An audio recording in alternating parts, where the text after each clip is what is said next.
Speaking of Dell, you will think of gaming laptops, such as G-Series Alienware. Checked our former tests. The last time we tested a non-gaming laptop from Dell was last July. After such a long time, what about Dell's Ultrabook now? Here is the Insprion 14 plus 7420.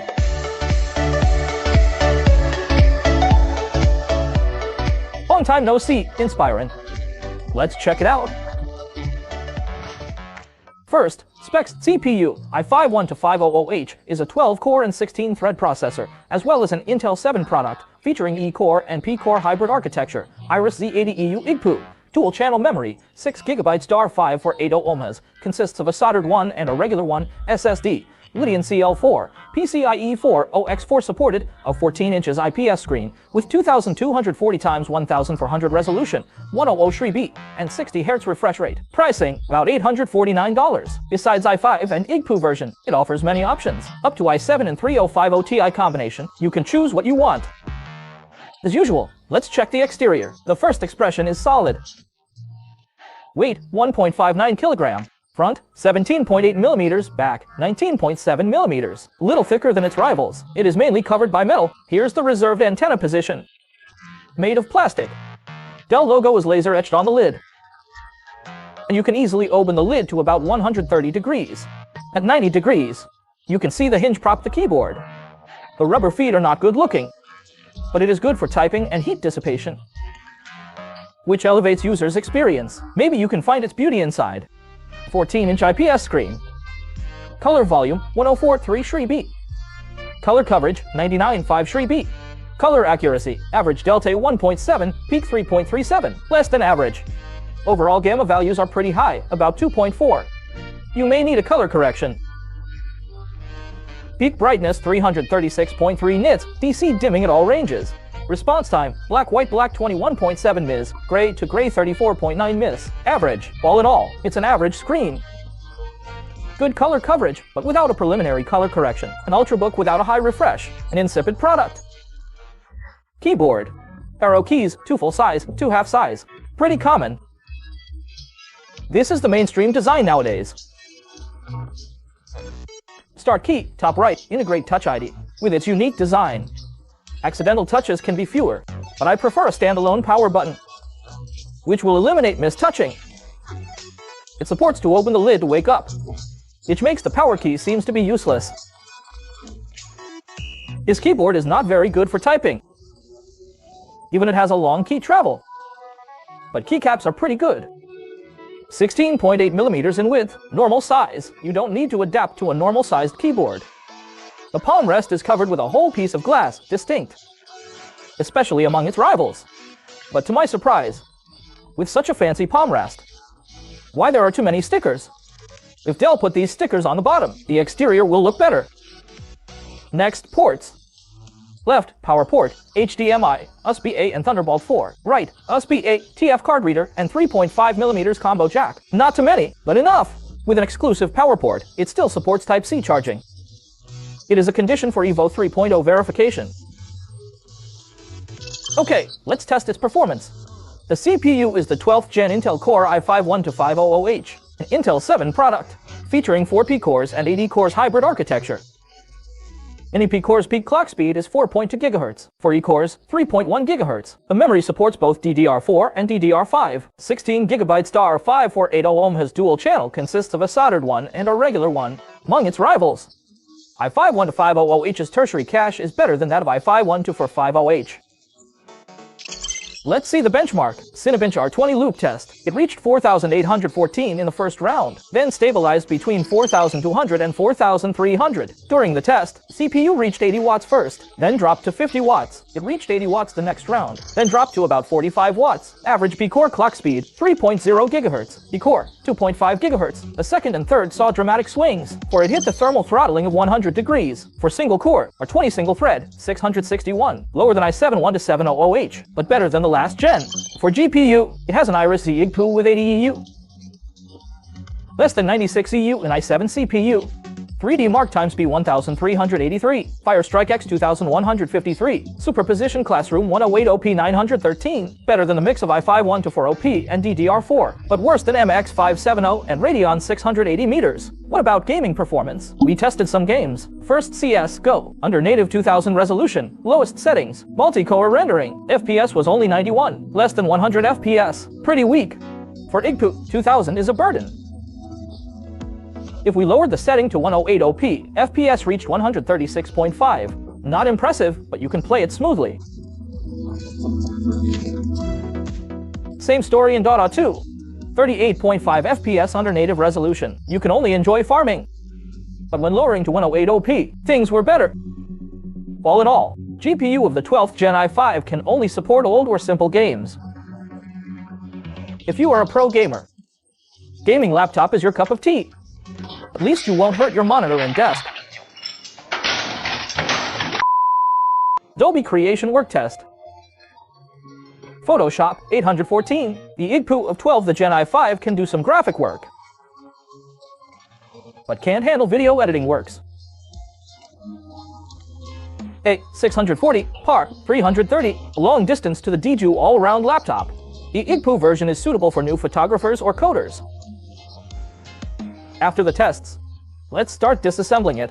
It is easy to disassemble. Remove the bottom 7 screws and then use the suction cup to remove the case. You can see the battery consists of 2 parts. It lasted 9.5 hours in PC Mark 10 Modern Office with a 60 for WH battery. Average. Newest daily use simulation test, 4 hours and 10 minutes. Wi-Fi card, Intel X211, Wi-Fi 6 supported. 16GB star 5480 ohm has dual channel, consisting of a soldered one and a regular one. The read or write test result is acceptable. SSD bay, 2280. It's a Lydian CL4. PCIe 4 OX4 supported. With a length of 2230, it is installed with an expansion board. The performance was stable for a short period. 1GB Crystal Disk Mark test, stable. But 64GB test, read speed dropped. At first, I thought the firmware should take the blame. But after head tune test, the read speed jumped between 700 to 3000. I knew that SSD was overheating. We take off the SSD shield during the test and recorded its temperature. Yes, with the shield, surface temperature was around 50 degrees. SSD was overheating. That's why the speed dropped. So, you can add some thermal paste to the shield, or change a better SSD. Cooling module is on the top. For IGPU version, it's a mix of dual fan and double heat pipes. CPU power supply part covered with copper, side air outlets design, so the heat pipes bend a lot. Since you can choose a DJU version, Dell left you room for it. You may find that there are exhaust vents, but in fact they are air inlets. We thought these two vents are for DJU versions, but we figured it out that DJU version adopted one direction fans, which means they are not exhaust vents. Since it won't have thermals fins, it's another proof. What's the performance of such thermals design?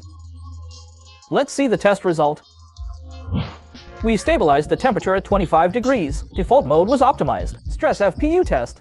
i5-12500H, 71 degrees under 35 watts. P-core, 2.7 GHz. E-core, 2.2 GHz. Switch to speed mode. It's 78 degrees under 35 watts. P-core, 3.1 GHz. E-core, 2.5 GHz. Exterior temperature. Optimized mode. Keycap 5 saw the peak heat, 43 degrees. The CPU is just below this key. The heat is focused on the middle and two exhaust vents. Not impressive. Peak heat in the bottom reached 40.1 degrees. The speed mode. As power consumption rose, a peak heat reached 44.2 degrees. Peak heat in the bottom reached 43.6 degrees. You have to put it on the desk. As for the noise, when the ambient noise was 34.1 dB, it was 43.1 dB under default mode, but it was 50 dB under speed mode. It is noisy for an IGPU Ultrabook. All in all, Insprion 14 Plus has a normal build of thermals, but we can see its progress. Previously, only one air inlet, but now 3 air inlets, plus 2 air inlets on the side. Screen panel was redesigned, with rubber feet supporting. Inlet air volume can be guaranteed. We can see the efforts of Dell engineers. However, hot air can blow your hands under high load. since there is no turning back. You may need a mini stand to solve this issue. After all the tests, I'm sure you have some takeaways. As usual, 3 pros and 3 cons. Pros? First, full-size caps. Most Ultrabooks would shrink the keyboard size to fit the narrow bezel screen, so they have to shrink the keycap size. But this one finds a way to keep full-size caps. It is friendly for users. Second, various versions. Besides this i5 and IGPU, you can choose many versions up to i7 and 3050 Ti. i5 and IGPU is enough if you value CPU performance, but if you ask for graphics performance, DJU is a good choice. Third, good after-sale service, 2-year service on call. With 2-year service on call, you may ask anything about this laptop with just a phone call. They will come to you in 2 days, pretty good. Let's talk about the cons. First, poor ports. IGPU version, Thunderbolt 4 servers as a charging port. They come with a Type-C port charger when there is a DC port. I don't know what they mean. Second, SSD Heat. The one we tested uses Lydian CL4. Really hot under the stress test. One is for the inherent flaws. The other is for the poor design. You can see the speed drops.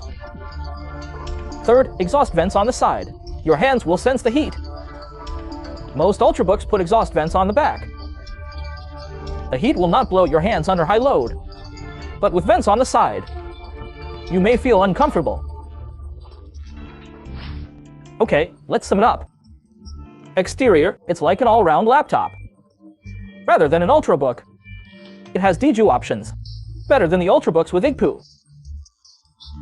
It has a unique design in keyboard and touchpad, good. Performance, CPU single core, 45 watts, average in this year. With an H processor, power consumption will obviously increase. All the laptops want a higher CPU, so this is it. I think this laptop needs to polish the details, such as the port, vents, and SSD thermals. Details determine everything. Laptops also need to polish the details to gain the favor of consumers. That's all for today. Please hit like and subscribe to our channel. If you want to interact with me every day, please follow us on WeChat official account. I will talk about a laptop there every day. This laptop may be a good deal, but all we want is to provide info and guidance. This is BIBA Laptops. I'm Juan. See you next time.